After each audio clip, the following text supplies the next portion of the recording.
Bizarre Brain Comics.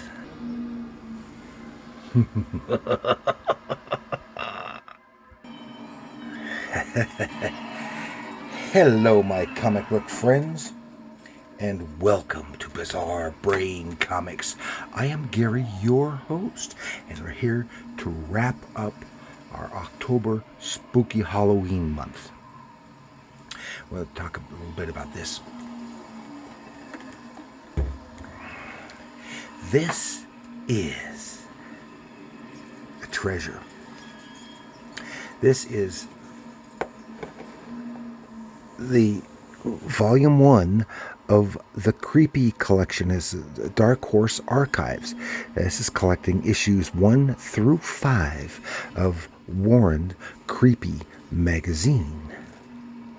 And I know I did Warren Creepy last time, but this is a little different. Okay, Warren Publishing is an American magazine publishing company founded by James Warren in 1957. Is best known for publishing famous monsters of filmland and several horror comics in black and white magazine form. The comic magazines circumvented the Comics Code Authority by making them black and white in standard magazine format. That means it went on the newsstands instead of like the spinner racks and other normal comic book outlets. And the types of stories told carried on the tradition of horror started by the EC Comics, horror comics, and other pre-code horror comics. So the writers and artists became some of the biggest names in the industries in the 60s and 70s. And this is great. I wish I could have got. They had like 2 or 3 other. Hang on, I got to sneeze. That sneeze about blew my brains out. Okay. And there were like 2 or 3 other volumes available there, but I couldn't afford to get them all. So I got this one because this is some stuff that I've never read before, and this is a great find for me. I know it's currently out there, but it starts with Creepy, and of course, Creepy gave rise to Eerie, which then also gave rise to Vampirella. And here's Vampirella right here. And here is the cover inside that. It's great because they included the covers inside here, and this one is also a cover from one of the issues in here. And this is a great, real creepy cover done by Frank Frazetta of a Dracula type vampire in a swampy setting or graveyard, what have you. But here in the first issue was great humorous cover by Jim Davis. And then it went right into the horror stuff. And now they had great writers and artists like Russ Jones, Bill Pearson at Voodoo, and so many others. And here's one, oh yeah, and this next story, Larry Ivy, drawn by Al Williamson and Roy Crankle. Yeah, Roy Crankle. H2O. There's some beautiful artwork in this one, and remember they were alums of the EC comics. And another one, Reed Crandall, was beautiful. Probably some of the most beautiful artwork in this volume, and there's a lot. That's saying a lot because there's a lot of beautiful artwork in here. But Roy Crandall, and of course he is probably best known for having done Captain Marvel Jr. for several years for what do you call him? For Fawcett. That's beautiful stuff, and some of the others. And who is this? This is Al Williamson again. And where's the one? Here is Al Williamson. Looks a lot like his Secret Agent X work. comic strip he worked on. And yeah, this is what I was looking for, because Frank Frazetta himself actually did one of the interior stories here. He did a werewolf, and that's a common image.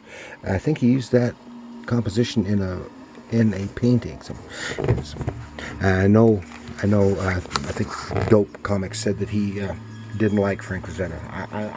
I don't know why, but I just love Frazetta's work. I love his painting, and I love his comics work.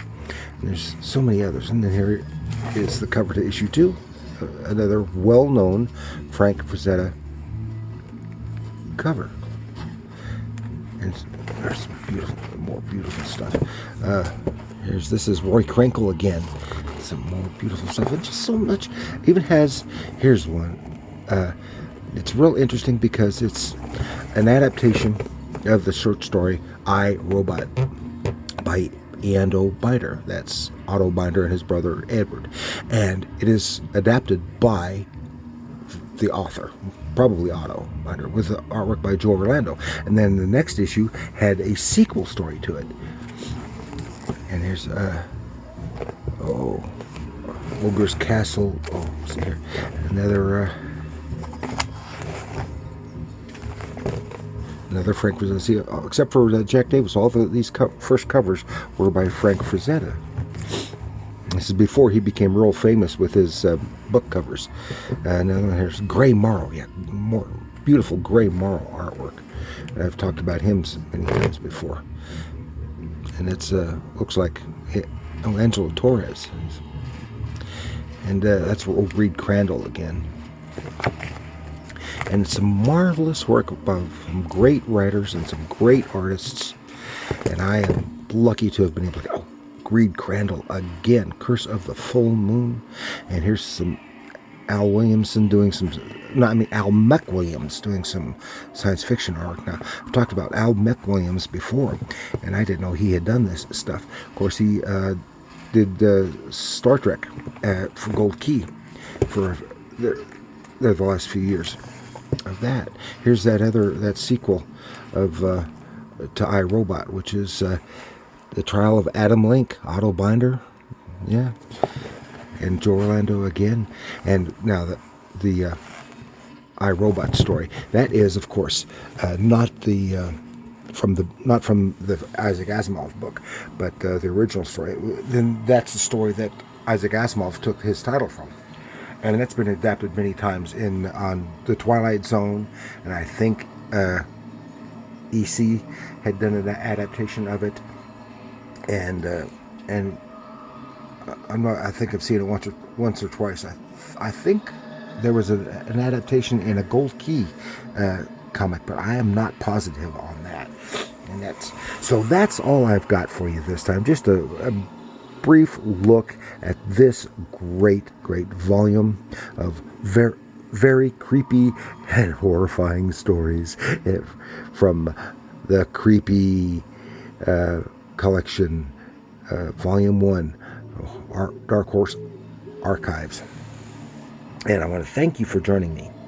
And please like, share, and subscribe. And let me know what you think. Do you have this? And I would love to be able to get the other volumes. This is right up there with getting the reprints of the EC comics, as far as I'm concerned. It's a masterwork. Yes, a masterwork. And tell me what you think. And remember, comics are art.